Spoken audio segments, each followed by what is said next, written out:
Herkese yeniden merhaba. Çekirdekgiller kanalına hoş geldiniz. Ben Tuğçe. Mayıs ayına girmemizle birlikte sıcaklıklarda belirgin artışlar başladı. Kış aylarının kasveti yavaş yavaş kaybolurken insanlar, bitkiler ve hayvanlar da yaz aylarına uyum sağlayacak hazırlıkları yapmaya başladı. Pek çoğumuz yaşam alanlarımızda ve dolaplarımızda yaz ayına uygun olacak değişiklikleri yapmaya başladık. Peki muhabbet kuşları bu değişimden geri kalırlar mı? Asla. Özellikle ilkbahar ve sonbahar gibi mevsim geçiş dönemlerinde kuşlarımızın bakımında yapmamız gereken önemli değişiklikler var. Kuşlarımıza daha sağlıklı bir hayat sunabilmemiz için bu değişiklikler önemli. Hadi şimdi gelin bu değişikliklere bir göz atalım.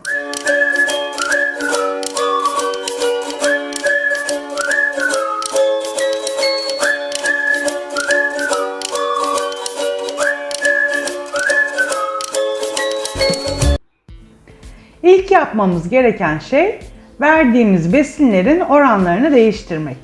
Salatalık, marul, karpuz gibi meyve ve sebzeler içerdiği su miktarı fazla olması nedeniyle fazla tükettiklerinde ishal olmalarına yol açar. Bu özellikle yaz aylarında istemediğimiz bir şey. İshal su kaybına yol açacağından yaz aylarında ekstra tehlikeli olacaktır. Bu nedenle havalar ısınmaya başladığı andan itibaren hazırladığınız mamaya meyve sebze katmayın.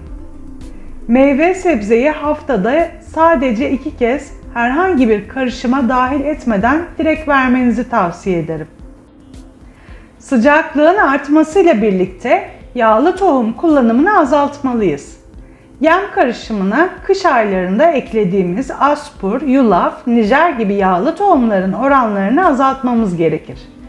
Bu tohumlar hazır karışım yemlerde bulunur ancak oranları yeterli değildir.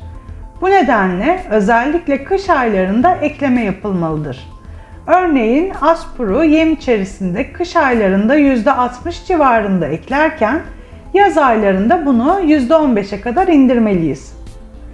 Yulaf kuşların kış aylarında sıcak, yaz aylarında ise soğuk kalmasına yardımcı olur. Ancak miktarı çok önemlidir. Fazlası hem kuşların yağlanmasına hem de tüye girmesine neden olur. Yaz aylarında haftalık her kuş için bir tatlı kaşığı olacak şekilde yeme karıştırmadan ayrı bir kapta servis edebilirsiniz. Nijerin kızıştırıcı özelliği olması ve yaz aylarında üretime ara verilmesi nedeniyle hazır karışım yemin içerisinde bulunan haricinde vermenize gerek yok. Karışımı kendiniz yapıyorsanız 1 kilo yeme 1 yemek kaşığı karıştırmanız yaz ayları için yeterli olacaktır. Hazırladığınız yumurta maması sıcaklık etkisiyle daha kolay bozulacağından kuşlarınızın önünde 6 saatten uzun bırakmayın. Ayrıca yem, tohum, darı ve vitaminler gibi kullandığınız her şeyi sıcaklığın 25 derece üzerine sabitlendiği andan itibaren buzdolabına kaldırın. Yaz aylarında tohumlarda kurtlanma, vitaminlerde bozulma sık yaşanır. Tabi buzdolabına kaldırdığınız yemi kuşlarınıza vermeden önce 1 saat kadar dışarıda bekletip oda sıcaklığına geldikten sonra kuşlarınıza verin. Meyve ve sebzeler için de bu geçerli.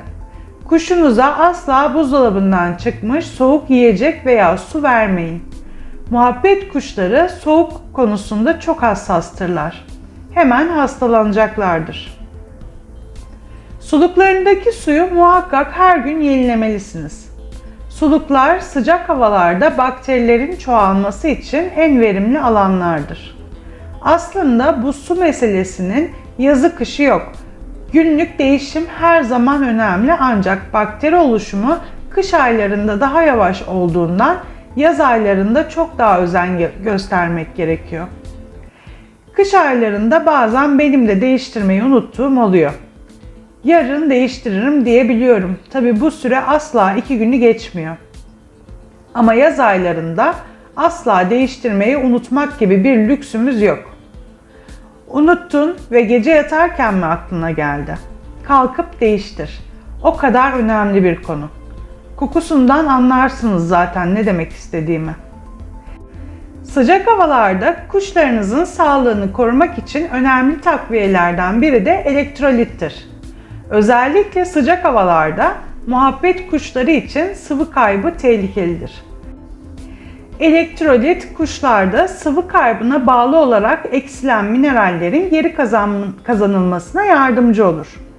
Özellikle ishal durumlarında tedavi amaçlı haftada 2 kez kullanabilirsiniz. İshal tedavisinde oldukça etkilidir. Genel önlem amaçlı kullanım için ise Mayıs ayından başlayıp yaz sonuna kadar haftada en az bir kere kuşlarınıza vermenizi öneririm. Yeme içme konusunda yapılması gereken değişiklikler bu kadar. Şimdi gelelim her ilkbahar ve sonbaharda yaşanılan rutin tüy değişimi konusuna. Eğer kafesin bulunduğu ortamda benim yaptığım gibi günde 2 kez tüyleri süpürmek zorunda kalıyorsanız, geleneksel tüy döküm merasimi başlamıştır. Hayırlı olsun. Muhabbet kuşları Nisan ve Mayıs aylarında bulunduğunuz bölgedeki sıcaklığa bağlı olarak 20 derecenin üzerinde kalıcı sıcaklıklar başladığında kışlık kalın tüylerini döker ve yerine daha ince yazlık tüyler çıkartırlar.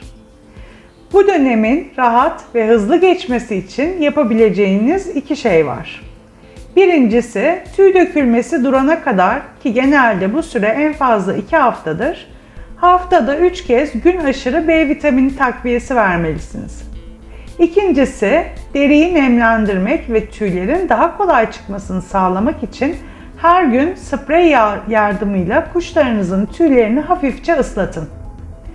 Henüz bahar aylarında olduğumuz için sırılsıklam olması hastalanmasına neden olacağından hafifçe spreylemek daha uygun olacaktır. Banyo için kullandığınız suyun içme suyu olmasına özen gösterin. Mümkünse çeşme suyu kullanmayın. Çeşme suyunu kaynatarak banyolukta kullanabilirsiniz ya da hazır şişe su kullanabilirsiniz. Bu dönemi bir de sonbahar aylarında yaşarlar. Yine yapmanız gerekenler aynı. Sıcaklıkların bulunduğunuz bölgede kalıcı olarak 25 derecenin üzerine çıkmasıyla birlikte üretime de ara vermenizi tavsiye ederim. Kuşların yaz boyunca dinlenmesi, üretim verimliliği açısından da oldukça önemlidir. Birkaç ay sabrederek daha sağlıklı ve daha çok sayıda yavru alabilirsiniz. Daha da önemlisi, yuvalık içindeki sıcaklık ortam sıcaklığından 5 ile 10 derece daha fazla olabilmektedir. Bu sıcaklıklarda dişinin yuvada yumurta ve yavru bakmasını istemeniz zavallı hayvana eziyetten başka bir şey değildir. Ayrıca yuvalık içinde oluşacak bit ve parazitler yavruların ve anaçların sağlık kalitesini önemli ölçüde azaltacaktır. Hatta bazı durumlarda ölümle bile sonuçlanabilir. Bir diğer önemli nokta kafesin konumu. Eğer kış aylarında daha çok ışık alması için kafesi pencere önünde konumlandırdıysanız havaların ısınmasıyla gün içinde direkt güneş ışığına maruz kalmadığından emin olun. Muhabbet kuşları terlemezler. Sıcaktan bunaldıklarını kanatlarını iki yana açarak ve aynı zamanda sık sık nefes almalarından anlayabilirsiniz. Kuşunuzda bu davranışları gözlemlediğinizde banyo yapmasını sağlayarak serinlemesine yardımcı olabilirsiniz. Ortam havalandırması bir diğer önemli konu. Özellikle nem oranı yüksek bölgelerde yaşıyorsanız günde 2 kez kafesin bulunduğu ortamı havalandırmanız iyi olur. Bunu yaparken kuşunuzun hava akımına maruz kalmaması önemlidir. Hava akımı veya klima rüzgarı sıcak ya da soğuk fark etmeksizin muhabbet kuşlarının en büyük düşmanıdır. Odayı havalandırırken kuşunuzu mutlaka kafesine alın. Pencereden uçup gitmesi eminim ki en son isteyeceğiniz şeydir. Güneşli, rüzgarsız ve güzel havalarda kuşunuzu balkona çıkarıp temiz hava almasını sağlayabilirsiniz. Kafesi direkt gün ışığı almayan bir yere konumlandırın. Kuşunuzu balkonda asla yalnız bırakmayın. Karga gibi kuşlar muhabbet kuşlarına saldırabilir ya da meraklı güvercinler kafese fazla yaklaşıp kuşunuza parazit, bit bulaşmasına neden olabilir. Son olarak havaların ısınmasıyla beraber kafes temizliğine de çok daha dikkat etmeliyiz. Haftada en az 2 kez kafes tabanını temizlemenizi öneririm.